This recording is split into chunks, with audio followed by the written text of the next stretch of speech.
Your fencing needs, contact Bryce and Company. Feel free to contact us at 454-6344 in Vieux Fort or 453-1868 in Castries for your free estimate.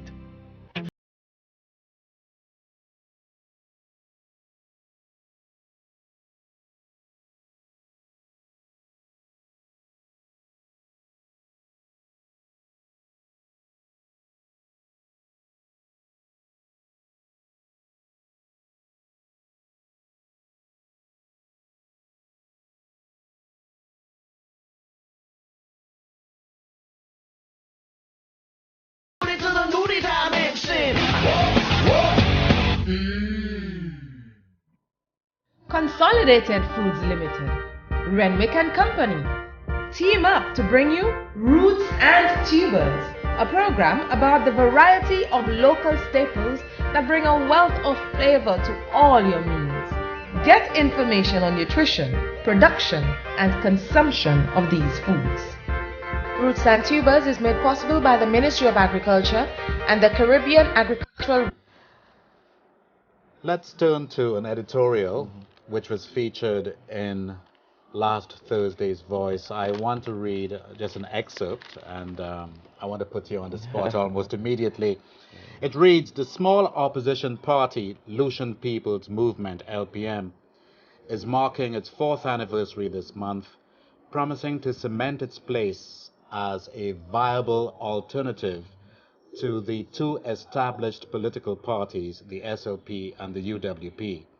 It is an uphill agenda, though, and at some stage, the LPM might well have to look itself in the mirror, so to speak, for a serious reality check.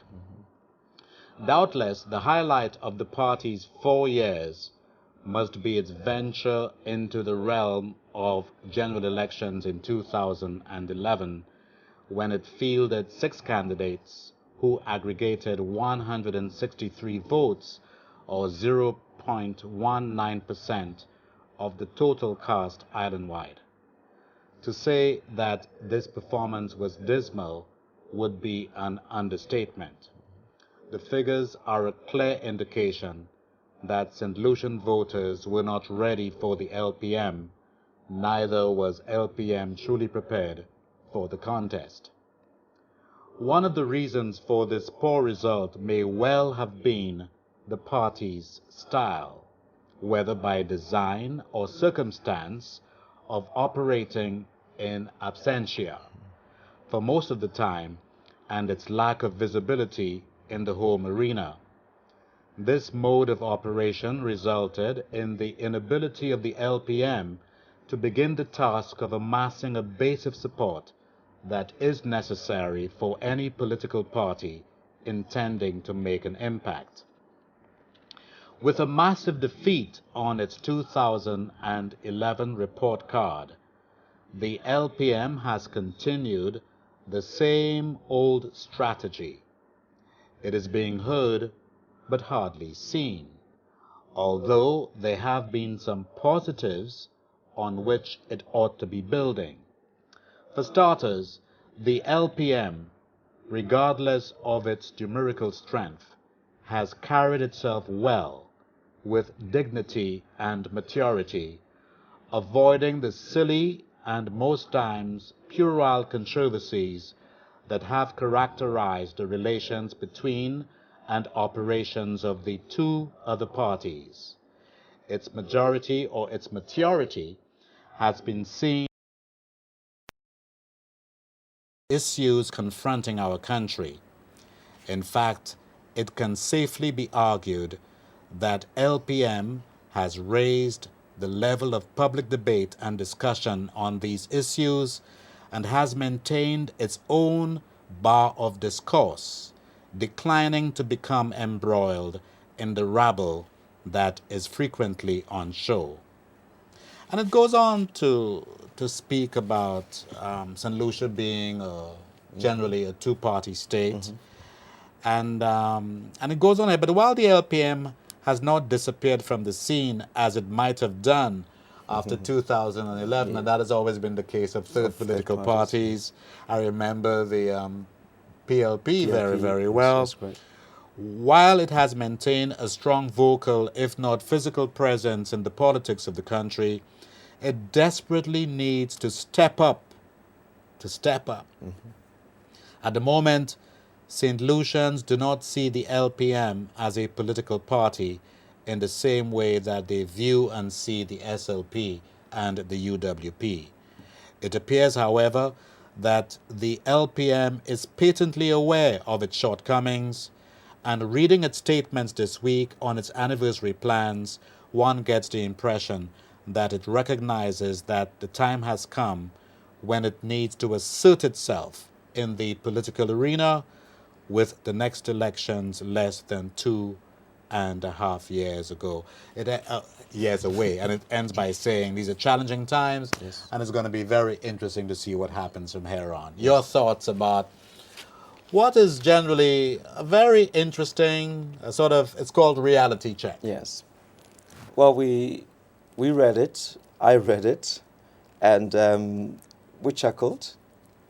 And we chuckled for the reason that we felt it was a very good piece coming from the editorial of The Voice.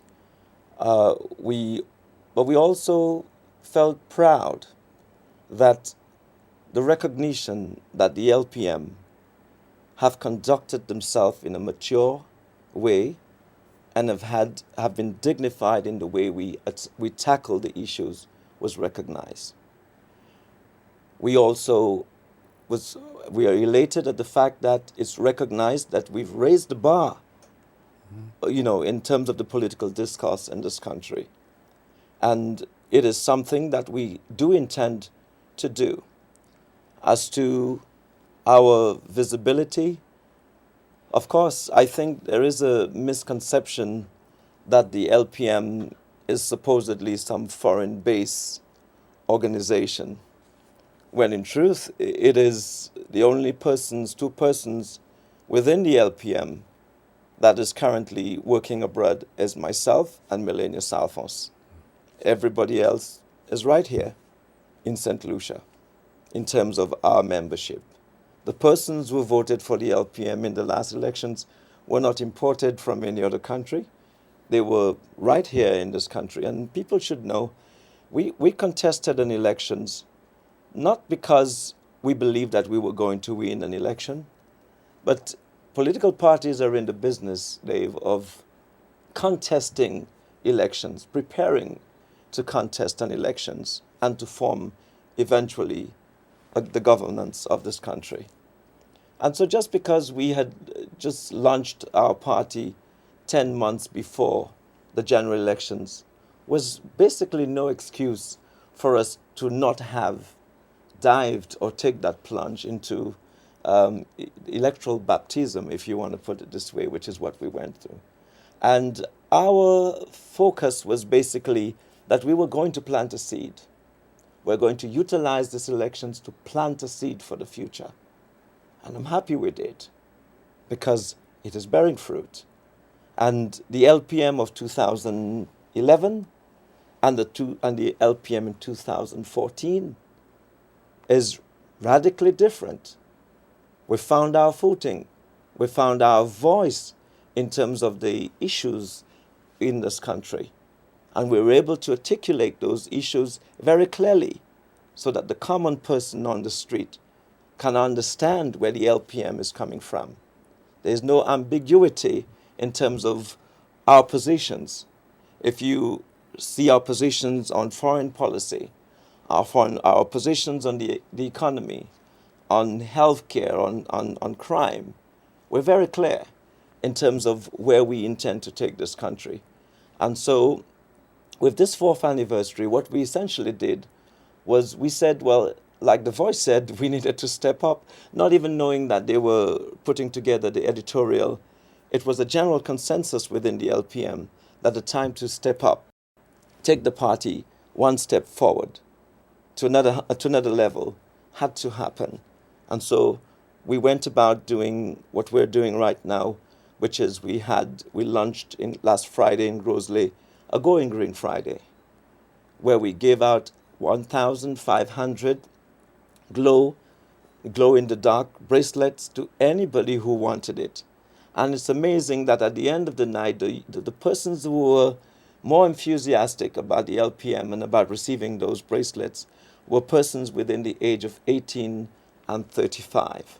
They were the ones, and also to have been given an opportunity on a Friday when everybody is partying and having a good time, shutting down the music and allowing me to address the crowd or the partygoers for at least 10 minutes or so, was something which is unprecedented in our history, with nobody choopsing and nobody saying, get out of here, or we don't want to hear it. And it was well received. And at the end of the night, many people were saying to us that we've brought a difference, because basically we were marketing our party in a different way.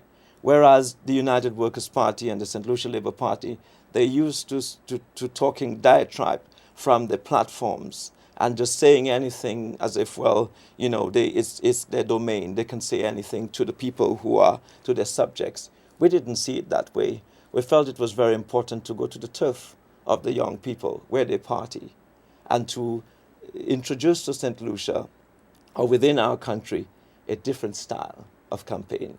And that's what we were able to achieve on Friday night. You know, it can be said, and I've heard it discussed in many forums, the fact that you appeared on the scene in 2011, you actually affected the United Workers' Party because Spider Montoot lost by some 7 votes, 6 or 7 votes, I believe. And it is generally believed that had you not run the seat, many of your votes would have gone to him. So you could say, in essence, that your presence on the scene in 2011 was felt by at least one political entity. It was felt, but I take a different view on the fact that my presence caused his loss. And I think it is arrogant of any political organization to believe that they own votes. You don't own any votes in this country. The people who decide to vote in an election are St. Lucians who wish to exercise the franchise to vote. And so if your message is not right, if your message is inadequate, then you will suffer the consequences of the lack of message or lack of a good campaign. And I believe what happened in Grosley was the fact that although I had entered the race just 10 days into, prior to an election, that the persons within Grosley who had already committed themselves, because I came at a time when everybody had committed already. When the LPM decided, no, we can't shy away, we've got to be brave and courageous and fight these elections, we entered 10 days before, and I think they loved what I was saying. The persons who voted for me felt that I was speaking to them, and they voted for the man they wanted to vote for. And who is to say that they would have ever voted for Mr. Leonard Montoot? For all you know, they may have decided to stay away from the poll, from voting. So basically, I didn't go into an election, and the LPM didn't go into an election worried about what the UWP was doing or what the SLP was doing. Our only focus was to plant a seed for the future of our party, not to hurt Leonard Montoot, not to hurt the United Workers' Party or the St. Lucia Labour Party. Who cares about what they do? We don't, you understand. All we were doing was exercising our democratic right as a legitimate political organizations in this country to be able to contest an election. Okay, let's take this further. Yeah. So can we then assume that you will contest every seat? Definitely. Every seat? Every single seat will be contested this time. And that's one of the reasons, too, that I have upped our game in terms of the message. I've upped our game midway into an election before an election. Elections can be tomorrow, but of course it's constitutionally due in 2016. And so we've upped the game so that we can prepare ourselves It's almost what we're doing here is like a trial run to the next elections. And this time, St. Lucians can expect that I will field, or the LPM we will field, all 17 candidates in 17 constituencies. And not only are we going to do that, they're going to see a different and more upbeat and competitive style of campaigning that will ensure that the LPM cements its place as an alternative in St. Lucian politics. I'm sure that you have been following the political happenings in the country and some of the news emanating from the United Workers' Party has to do with the dismissal of Richard Frederick. You also know that there seems to be some sort of strained relationship between the former Prime Minister, Stephenson King, with his colleagues, the new leadership of the United Workers' Party. Rumor is rife that you folks are talking. Stephenson King, Richard Frederick are talking to the LPM. First, is this true? And secondly, if it's not just yet, is it possible that there will be some dialogue between both sides to see what to plan to forge ahead? I have not had a discussion with the former Prime Minister Richard Frederick about forming an alliance at this time. I should also say that, but I've always been friends with the former Prime Minister, even whilst I opposed him to a certain extent when he was as the leader of the LPM and he was Prime Minister. Of course, you know, we go back a very long way. The 1980s. To the 80s. The youth. That's correct. Yeah. Myself and him as members of the United Workers' Party youth arm, and so you all share a lot together. We share a lot together, and me single-handedly being able to carry the United Workers' Party, during that period. You were a John Compton boy. I was a John Compton boy, and That's I was, right. and unashamed of it. Unashamed of it. Yeah. He was my friend, you understand. He was someone who we had very deep conversation up to months before his death, you understand, about a lot of things. And I always cherished our relationship, the relationship we had. So you see, with Steve and myself, we go back a long way in terms of friendship. And so, whilst I do not ascribe to the politics of the United Workers' Party, and this is one of the reasons why I'm no longer a member of the United Workers' Party, and many people thought, well, it was just something that is going on a fad, and a phrase. Or what phase, would Sir John have thought? Right now, if he was alive, I think he would have respected my decision. I honestly think he would have respected my decision. And one of the reasons why I think that he would have respected my decision is the runoff to the elections of 2006, when I said to him, I don't want to be a part of this party anymore. I've moved on. I would like to be able to think of what I want to do with my political career, or how I will pursue politics in the future. Because there was talk, if I could just interject Yes. here, there was talk that you were his man for Grosley.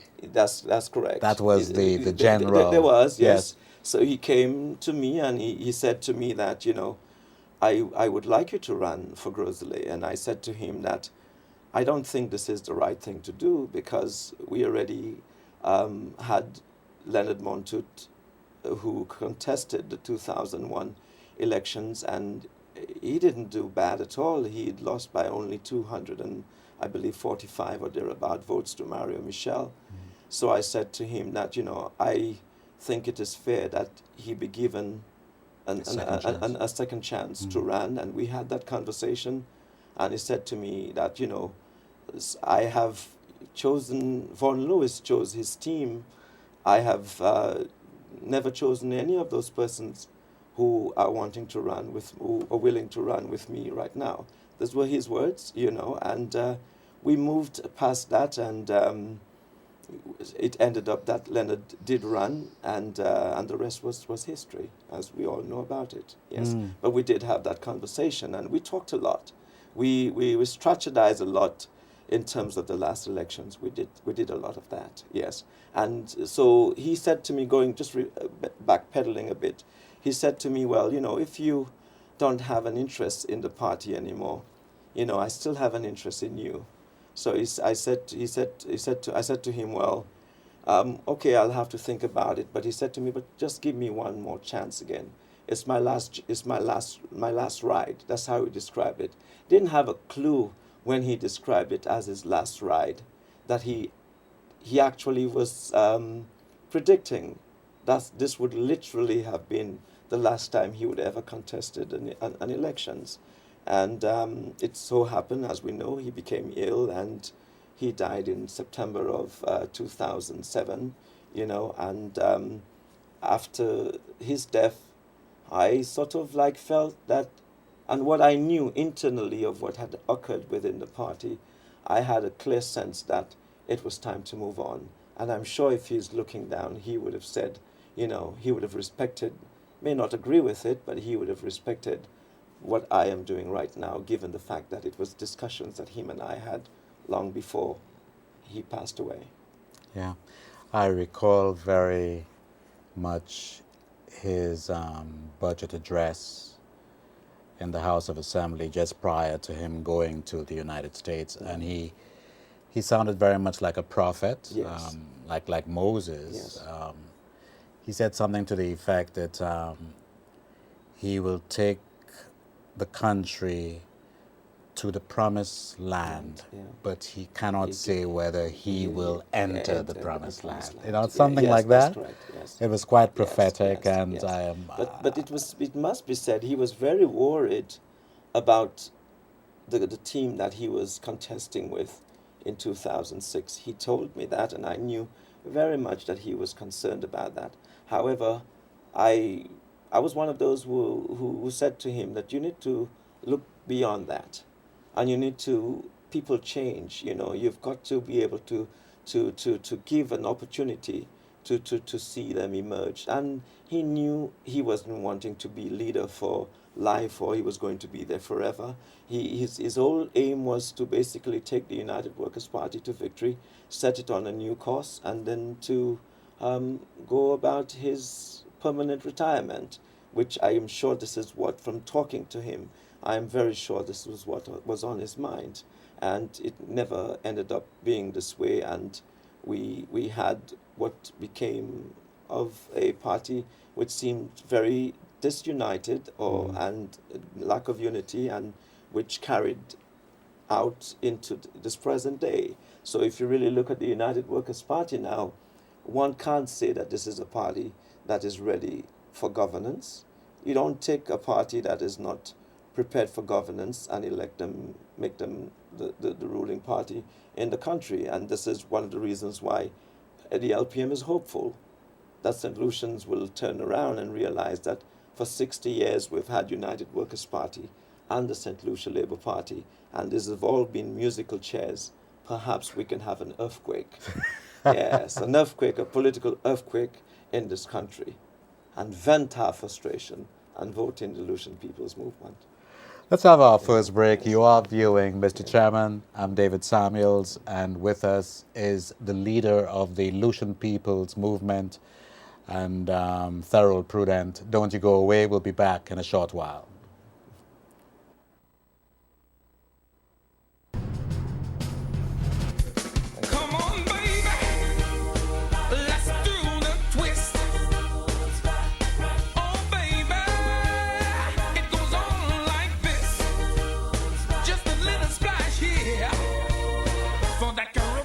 Twist open bold new Caribbean flavors with Barron's organic fat-free salad dressing. 4 exciting Caribbean flavors to choose from: citrus carnival, passion delight, ginger melee, and pineapple pleasure. Plus a fat-free citrus carnival mayo. It's the Caribbean twist. Made from locally grown produce. Barron's fat-free salad dressing, a healthy way to complement your salad. Give it to me. Baron Food.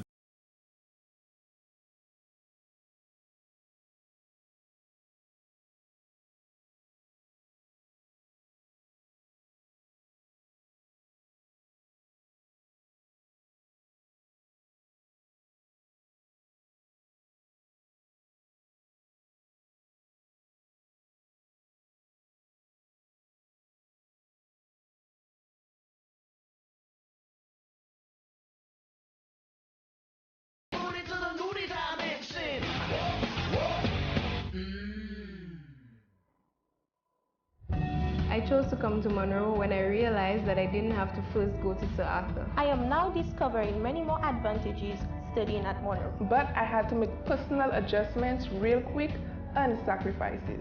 I learned what hard work and independence means. Our professors push us to excel in what we do. It's a great place to make friends. It's like family. The support from faculty and staff members is amazing. They are very friendly and are always willing to assist their students whenever they need assistance. Classes begin September 10th. Call 456-3200 for information. Hello there, welcome back. I'm David Samuels, Mr. Chairman, and here with me is the leader of the LPM, Lucian People's Movement, and they are commemorating their 4th anniversary. And I want to, we will be opening the lines in about 15-20 minutes. I just want to have enough time to talk to Therold here. So in about 15-20 minutes, we open the lines and give you, our esteemed viewers, the opportunity to interact with us. Looking at St. Lucia's foreign affairs, yes, the policy, if one can call it that, yes, what are your views? I know you have some concerns. In these very harsh economic times, people have been talking about potential cuts being made here, there, so that the country can really get out of the rut that it's in. What are your views? Are you generally happy with the path undertaken by this administration? I'm very disappointed. And as I've described it in the past, it's a misguided foreign policy. It's a foreign policy which seems to lack substance in terms of bringing anything good to this country. When you design a foreign policy, you design a foreign policy that will benefit your country, that will bring opportunities to your country, like jobs, educational opportunities, sporting opportunities, and this have not materialized. And even at a time of economic hardship, which is what the country is going through at the moment, you wonder why we are still renting a 7th or 8th floor in New York. Why haven't our government thought of finding lower floor accommodations that will cost us a little bit less than what we're paying right now? You can't say that you're poor, small country, and yet still you're living very lavish in countries like the United States, in England, and in Canada, and so forth. And what the LPM, what we've really have recommended is that we have what you call a shed space situation. Have conversations, since we're talking about the OECS, and we're talking about OECS political unity and also economic unity. If we can talk about all of these things, what is so wrong about approaching St. Vincent, Antigua, and all of the other OECS nations, and decide that we are going to share space together that will end up saving each of our countries monies, valuable monies that can be taken back from the United States and invested back into St. Lucia. I've also said that you have so many young people in the United States studying St. Lucians. You know, Dave, we really don't have what you call a trained diplomatic service. We really don't. Because at the end of the day, it's all about the party that has won an elections, just handpicking a political person to serve in New York or serve in Canada or served wherever. Most of those persons have no background in foreign affairs. They've never even worked or even understand the global world beyond the Caribbean region. And this saddens me. And I've said that, why don't you take some of those young people, give them jobs as apprentice within the missions and consulates abroad. Let them volunteer. Teach them the ropes of what we do abroad, so that one day we can have a fully trained diplomatic corps that can articulate St. Lucia's foreign policy abroad. I've also said that we don't need, the world has changed, and St. Lucia, we no longer need... It's a global environment. It's a global environment, you understand? It's no longer our little St. Lucia, our little Caribbean. The world has moved past that. It's very global in terms of everything. And we do not need international legislature, which is what I call an ambassador, the kind of ambassadors we send to serve abroad.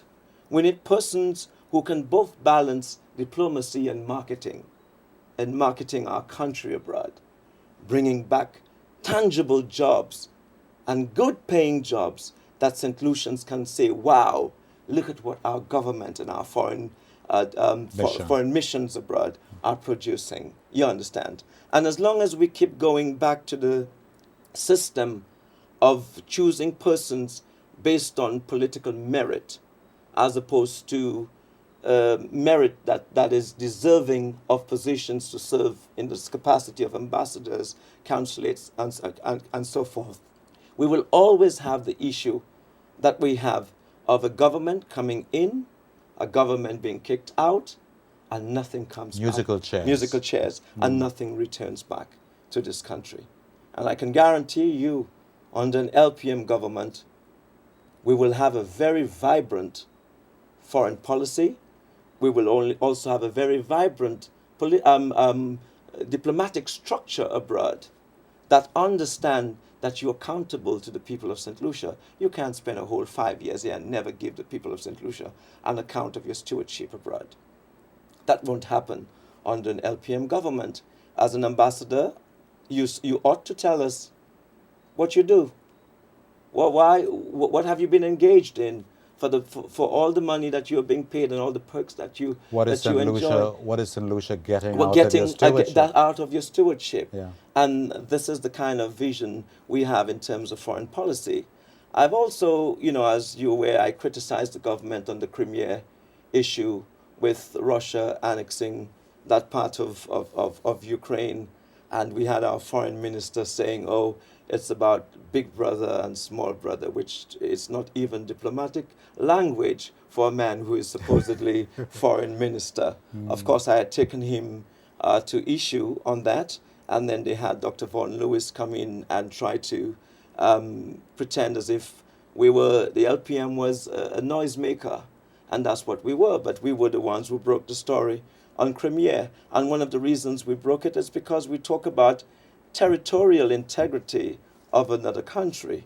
And when you speak about the territorial integrity of a country, you ought to think of your own. What if another country decides to just take us over? Would we not like the idea that the United States or other countries would come to our defense as small nations to say this isn't right? And so to tell me that you absent yourself from voting on such a very important issue as the territorial... So St. Lucia abstained. They abstained from voting. And they had two options. The Russia asked them to either abstain or vote no. So the only countries that voted no was North Korea, Cuba, Venezuela, and that bloc, but St. Lucia, of course, is a member of ALBA. They were so too chicken to even align themselves with the no votes, which you know what countries were voting no. So they decided to abstain, which is what Russia wanted, is either one or the other. And we know very well that one of the reasons why they abstain is because this government is hoping that Russia would be putting money into our economy. So as a St. Lucian, yes, and yes, as the leader of a small political organization, yes, did that embarrass you? Did that move, that abstention, did it embarrass you? It did. It embarrassed me, because one of the reasons too I'm saying is there's no other country on the face of the earth apart from St. Lucia where you have a greater concentration of St. Lucians than the United States. They send their remittances to their families. That's right. Their barrels, their everything they send home to try to keep up our economy. So you don't take a critical vote against the United States that is asking you to vote with it. Ordinarily, you would be thinking of your interests that you keep on enjoying with the United States and vote with the United States. I'm not saying that we ought to vote with the United States on every issue. No, yeah. We're a sovereign country. We have that right, you understand. However, this was too critical given the fact that you knew very well what Russia was all about, what they were trying to do. It was all about mischief. And that is what Putin was essentially doing. We know the results that have come from that, which is a downing of a jetliner. I'm not saying our government is responsible. I would never say that. That's not what I'm saying. But I'm just saying the repercussions that have come out of that. The international community and the European community and likewise the United States have imposed a number of sanctions on Russia to ensure that it complies with the rule of law. And so when you have a country like ours that shy away from its responsibility in the international community, then I am saying that every St. Lucian should be very much concerned about this kind of foreign policy, which in my view is a misguided foreign policy. Before we open the lines, I have one more question for you regarding foreign investment. Yes. You know, since 2008, 2009, there has been, the whole global, the world has changed. Money is tight. Lots of countries in this region is that the St. Lucia government is embracing, and there is a great deal of talk about it, not only in St. Lucia, but several countries in the region are talking about this so-called economic citizenship. Yes. Where you negotiate, give anyone who wants a passport to be called a national of St. Lucia, but they have to fork out goodness knows how much money. Yes. And a lot of St. Lucians are concerned about that. Yes. It would be very good to hear how you view that. I'm against economic citizenship and likewise the rank and file of the LPM. In our view, it's almost like prostituting the nation on one hand.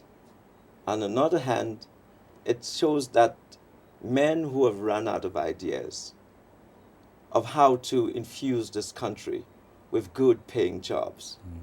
And so they're prepared to enter into a situation of economic citizenship that would open us to money laundering, that would open us to international crime, that would open us to a number of things that we really can't handle here as a nation. And so if we can't handle our own criminals in this country, can anyone explain to me how are we going to be able to handle international criminals? And so here you have a situation where they would say, oh, he's working abroad, he wants to be a part of this, of the politics of this country, and he wants to have a say in this country. But I was born and bred in this country. I'm a St. Lucian and no one can deny me that right. But you feel free to make me feel as if, well, I am a kind of a St. Lucian, but not really a St. Lucian. But you are willing to offer economic citizenship to a total person, to someone who is not even, knows absolutely nothing about our country. But they have economic power. They have economic power. Yeah. And what I would do is to move away from that. Move away from it completely, because you can't control these things. After a while, as a small country, as a small nation, with a small police force, with all the challenges that we have in terms of solving crime in this country, this is not the way to go. What we need to do is to go back to the drawing board and to basically look at foreign investment as something that is good, but also something that can be bad for the country. We do not want to continue to attract low wages or companies that come here to this country to give us low wages. We want to be able to attract companies that can give us good paying jobs in this country.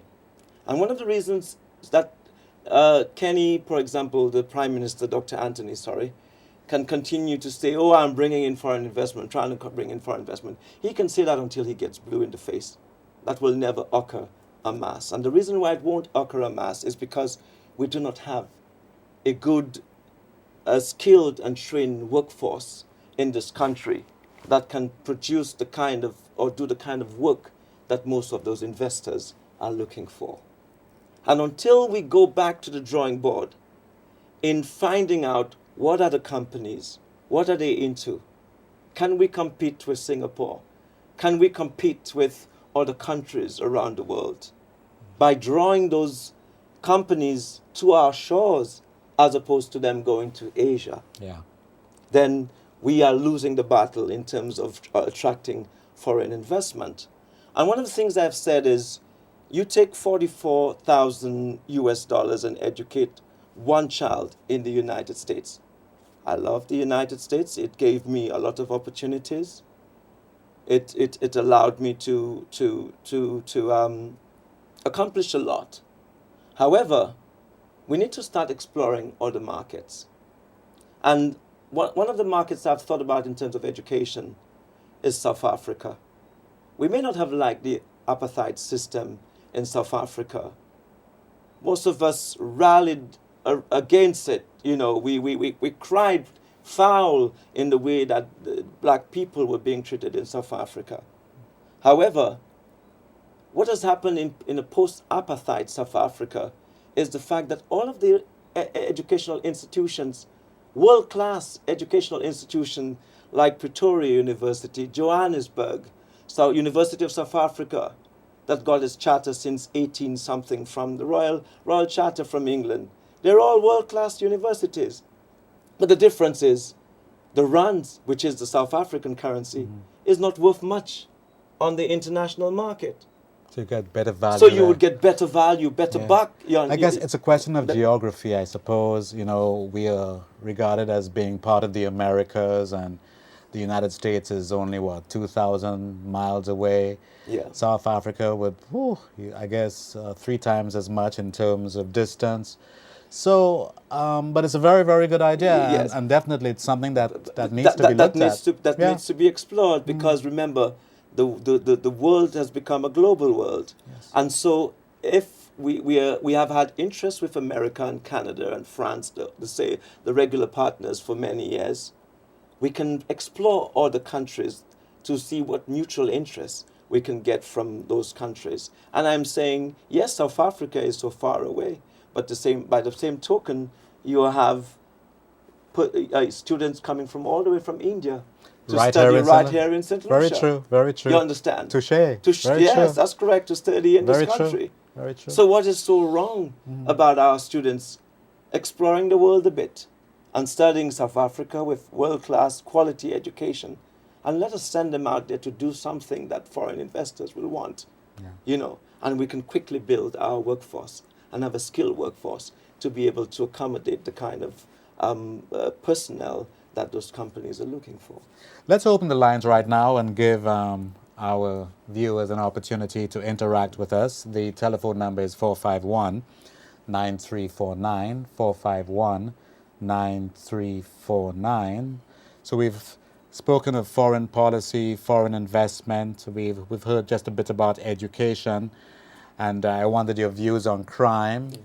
And you heard the story just tonight and this past week, where 3 guys entered the marina, Rodney Bay Marina, and they were clothed, and their polo shirts gave the impression that they were part of the police force. That's right.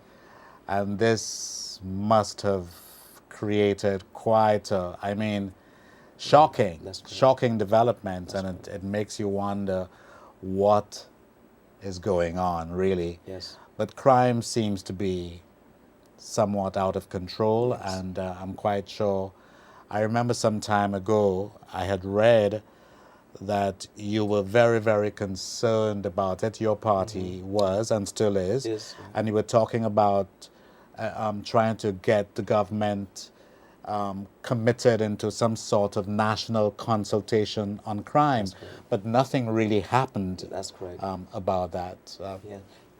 It's a very sad situation when the government of the day always talk about, let's work together, let's do things to solve crime. But when ideas are given to them, just because it did not emanate from within the ranks of their party, they would disregard it as if it's not of significance. When things were really going downhill in terms of crime, and we had said to the former United Workers' Party government, let's have a national consultation on crime, where we bring up all the sectors, teachers, nurses, journalists, even the boys on the block, bring them together so we can basically understand what is triggering this kind of rampant criminal activity in this country. We know jobs and a lack of employment is part of what is causing it. And I've always said that unless we address this, we'll always continue to have it. But there are other factors that is contributing to crime. And so I said, let's have a national consultation on crime. The Labour Party was then in opposition. Through my good friend, Dr. Robert Lewis, they had him as the spokesman on crime. And they took almost the very same idea that the LPM was trying to have the United Workers' Party government do. And they called it a symposium on crime, with basically bringing all factors, all sections of our community together, our national community together. And the Labour Party came to office. They've been in office now for 2.5 years. We've never heard anything about the so-called symposium on crime. They're back in office. I've written to Dr. Kenny Anthony personally. I've also written to him in an open letter in The Voice, asking that he meet with me, because I believe I have some ideas that we can share on the way forward in terms of solving crime. But of course, who cares if it comes from the LPM? If you really love your country and you really want to solve crime, what does it matter to you if it's not coming from your party? Do you believe that by meeting with me that you would elevate my standing politically? Is that what is on your mind? That's not what's on my mind. What's on my mind is the future and security of the country. And so when you forgo that, your own words, your symposium versus our national consultation on crime, which was the very same thing, it means that when you're in opposition, you just say things for saying's sake. But when you really have to govern or given the responsibility of governance of the country, you change. And the reason why most of this men and women, they change, it's because at the time they spoke as opposition parties, it was not about the interests of the country, it was about getting back to office. So they would say anything at all just to regain power. And so you find that when they finally get to office, like this Labour Party government has done, it's like a deer in the headlight, doesn't even have a clue which way to move. And so we continue this process of experimentation of how we are going to solve crime in this country, as opposed to taking the bull by the horns and doing something comprehensive and lasting so that our people can be secure, the young people of this country can start having good jobs and can feel that they're in a country that understands their plight and where they have a future. And right now it seems as if not many young people, you can talk to them, have a sense that there is a future for them in this country. And likewise, in terms of security, not too many St. Lucians can say that they really feel secure in our own country. On my way here tonight, I was very struck at how very quiet the city was. Yes. It was like a ghost city. And I drove along Brazil Street. The Derek Walcott Square is totally pitch dark. Yes. And I thought to myself, wow, there was just sort of eerie feeling about it. Yes. It was only when I got to the area by Valmores I was aware that there was a political meeting this evening. So there was a little bit of activity on that side of town. Yes. But Bridge Street, Brazil Street, the William Peter Boulevard, ghost town. This is not what it used to be. There was this bustle and people were on the streets, and it was just very, very eerie, very quiet. And but speak to St. Lucians in the United States, who I am sure are very, very alarmed about the crime situation in St. Lucia today. Yes, they are. And most of those persons in the diaspora, they're fearful of wanting to come back home. They are? A lot of them are. Because what they're thinking of, if you're living in a country like the United States or even a place like New York, where it doesn't mean that you don't have criminal activities happening there. A lot of people get killed innocently. That's right. In countries like the United States. But you always look to your country as the place of solace. Sure. The place where you know you'll come to and you'll feel safe. And where you can raise your children one day. And where your family can retire and settle down. And if you ask a lot of them how they feel about what's happening in the country, they'll tell you that it is quite disturbing in terms of what's going on here. And so picture it. If those in the diaspora who were born and bred St. Lucian and raised St. Lucians feel that way, how do you think about a potential investor thinking that when it comes to criminal activities, when it comes to a bit of, when they're looking for peace and serenity and stability in a country, that a country that should have offered it is no longer that country? I would say that you can't blame them for feeling this way. And it's not because I'm saying they should not invest in our country, because we all should want that for our country. But our country have to have the right environment for people to want to invest.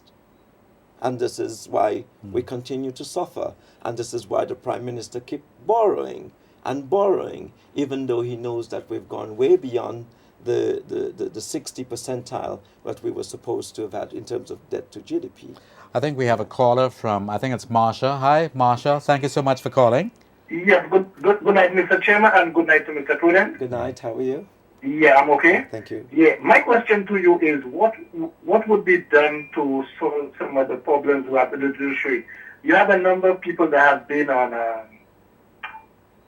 in St. Lucia. You have them on how you call that again? They have been there for 10 years, 12 years. They have not been given a trial.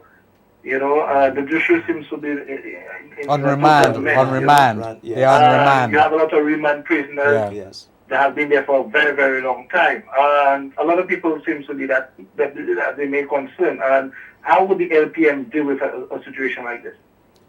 Thank you very much for your question. I think it's a very good question.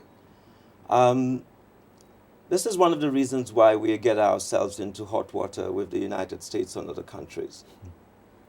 That look at, for someone who probably stole a small petty crime, still sitting on remand for years. Or a stick of marijuana. Or smoke, or have a puff of ganja, you understand, sitting on remand for years upon years. It is a violation of international law. It is also a violation of civil rights, of this individual's civil right. And under an LPM government, we would do all in our power to expedite those cases. And one of the reasons too is we're going to ensure that smoking marijuana or having a puff for recreational reasons shouldn't be a reason why anyone should serve 6-10 years in prison or on remand waiting for the case to be heard. And the LPM will try to expedite that and to ensure that this does not happen. And there are many other things we can do in terms of sending persons who have broken the law, allowing them other forms of punishment other than imprisonment. And we need to explore those sort of community work, service, community service, to ensure that we do not keep all those people there in prison. I've taken issue with Dr. Kenny Anthony on this matter, and also, as you know, I've taken issues with him on the CCJ, because I'm thinking, if you can't even put a small national judiciary system here in St. Lucia together, how are you going to handle the backlog of cases that come through CCJ, which would become a wider problem for us? And one of the reasons why I am opposed to the CCJ per se is because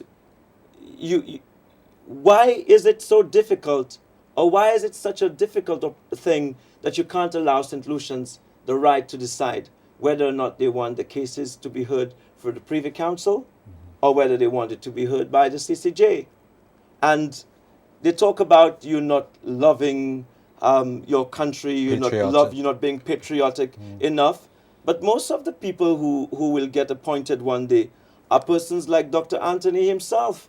You understand, partisan, political, and do I trust Dr. Anthony in the event that we have an election that he's sitting on the CCJ, or someone he recommended, or his friend, for example, in Dominica, this controversial attorney sitting on the CCJ and deciding whether or not LPM has won or lost an election? You understand? I wouldn't want these guys to be the ones deciding for me if this is the case. You understand? So, I mean, when you really look at it, we have a long way to go in terms of maturity, in terms of our judicial system. And whereas they say, oh, you need to break ties with England. If you want to break ties with England and you want to leave the CCJ, you should also leave the Commonwealth. Why are you still a member of the Commonwealth? Why you still enjoy the perks of the Commonwealth? So it's very hypocritical that they want to make those of us who are opposed to the CCJ in its current form. If Kenny Anthony were to come tomorrow and say, we'll have a referendum, which is what the LPM has been asking for, and St. Lucians would say, yes, we want to go to the CCJ, hands down, we would support. Hi, Rosalie. Thank you so much for calling, Rosalie. Hello, good evening. Hi. Mr. Chairman, and good evening to your guests. Yes. So the question I want to ask your guests is, what is he going to do to expedite the cases in the event that the LPM gets into office? That's the question I want to ask him. Just repeat that question. What is the LPM going to do to expedite the backlog of cases in the event that the LPM gets into office? Well, it's a loaded question, but I will answer to the best of my ability. I've said before, like I just said earlier, that I would ensure that persons who have for offenses of smoking marijuana and petty crime are not imprisoned in this country. So that's the first step to reducing the amount of cases that would come before a magistrate. Secondly, what we would do is to ensure that there are better working conditions for persons who work for the judiciary system here in this country, so that we have more of our judiciary system is brought to a par with other places in the world. You have computer, you don't have to constantly have a piece of paper going through a whole log of cases and so forth. And we would ensure that we have more magistrates. We need that because you can't have one magistrate handling so many cases. We would do all in our power to hire more magistrates so we can move those cases along. Okay, let's have our final break, and we'll be back with your calls in just a while. You are viewing Mr. Chairman. I'm David Samuels, and I'm here with Mr. Therold Prudent, who is the leader of the Lucian People's Movement, LPM, and they are in fact commemorating their 4th anniversary as a political organization. Stay tuned. We'll be right back.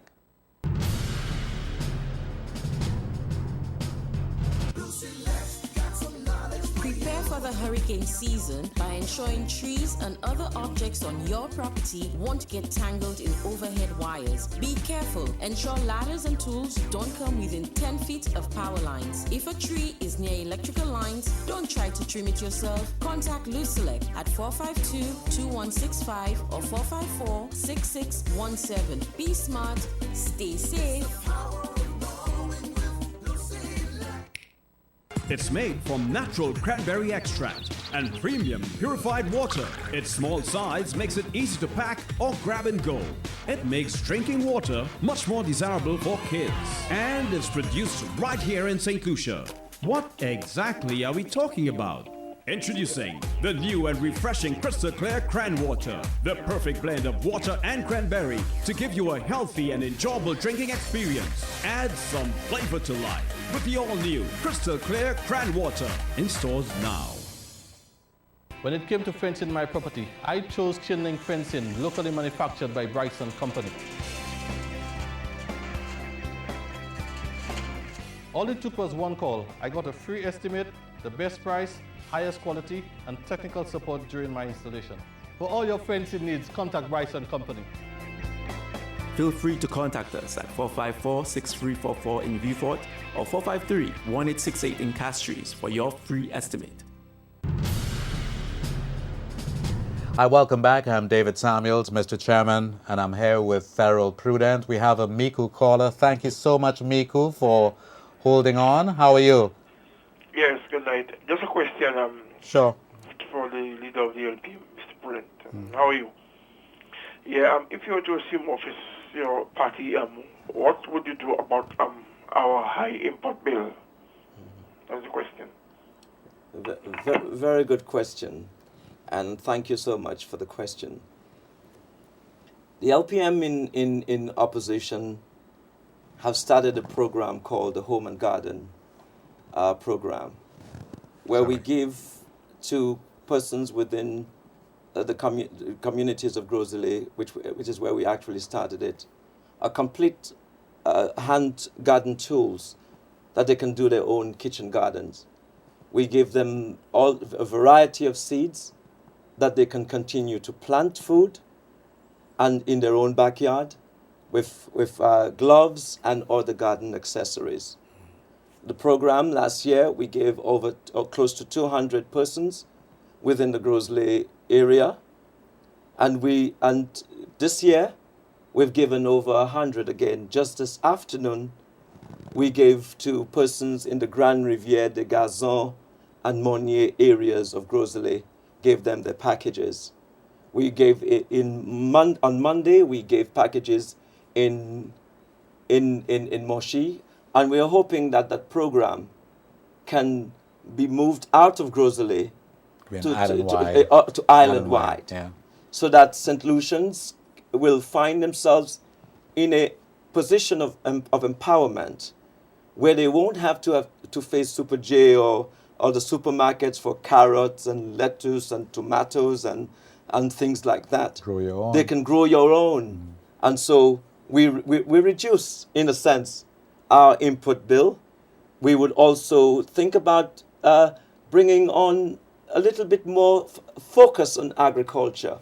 There's just too much focus on tourism and other aspects. But a country cannot continue to exist with a high food importation. We need to be able to ensure that our food basket in this country is adequate not only for our own consumption, but for export. And unless we have a government in this country that is prepared to focus in this particular direction, then we will always continue to have a high import bill. And under an LPM government, I can guarantee you that agribusiness, agriculture, home gardens will become a very big thing in this country and something that we will be proud of in a 5-year period. Okay, the telephone number is 451-9349. I think Grand Riviere caller. Hi, good evening, Grand Riviere. I think we've lost that caller. Are you still there, Grand Riviere? I think we've lost that caller. A lot has been going on lately, I'm quite sure. While you were in the States, you heard about, you've heard about St. Lucia's current fiscal deficit. Yes. Something like about $76 million. I think Grand Riviere is on the line now. Grand Riviere? Yes, hello, good night. Is this the chairman? Yes, it is. Yes, I'd like to big up Grand Riviere Grosley.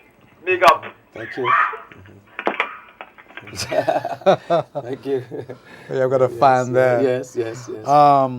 And we have heard that the Prime Minister has asked public servants that 5%, he would like to take 5% off their pay. Yes.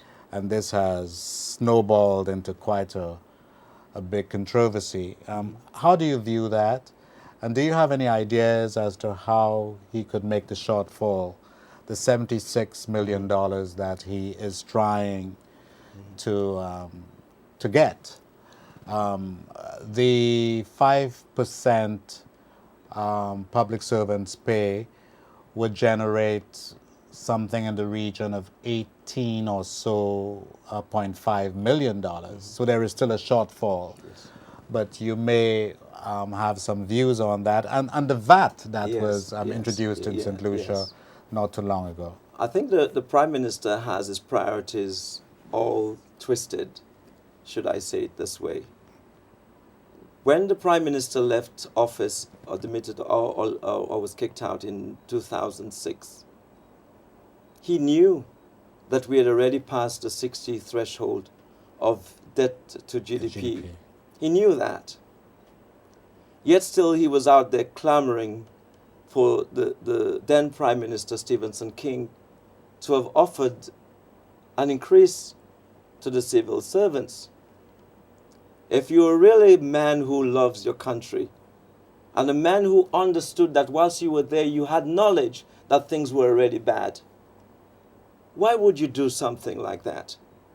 Why didn't you at least bring the civil servants together, use your authority as leader of the opposition and say, listen, I was just here as Prime Minister just a few months before, and I can tell you that we've passed that 60 mark of debt to GDP, and our country is in trouble. But yet still he never said anything like that. He pressured the former Prime Minister to the point of even giving a 14% to the civil servants. Now that isn't to say that I don't think that the civil servants should not receive a raise, you understand?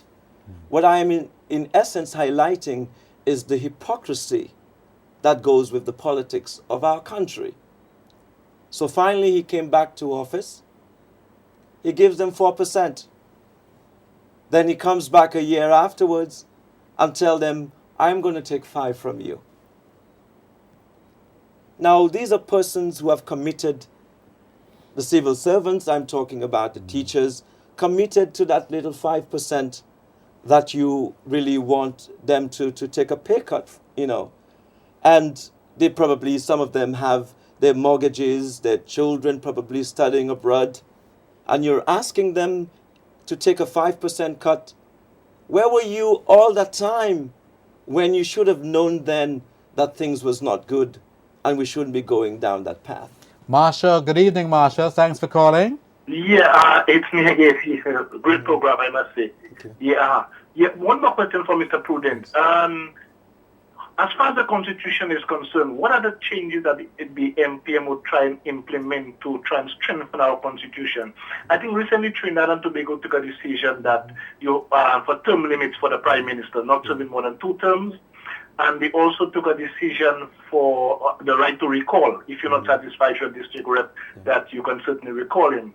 And also a fixed date for general election. These are the things I also believe in. Rather than the Prime Minister having the right to call general election, I believe that there should be a fixed date for general election, not giving any party the edge. And anything you'd like to see done to our Constitution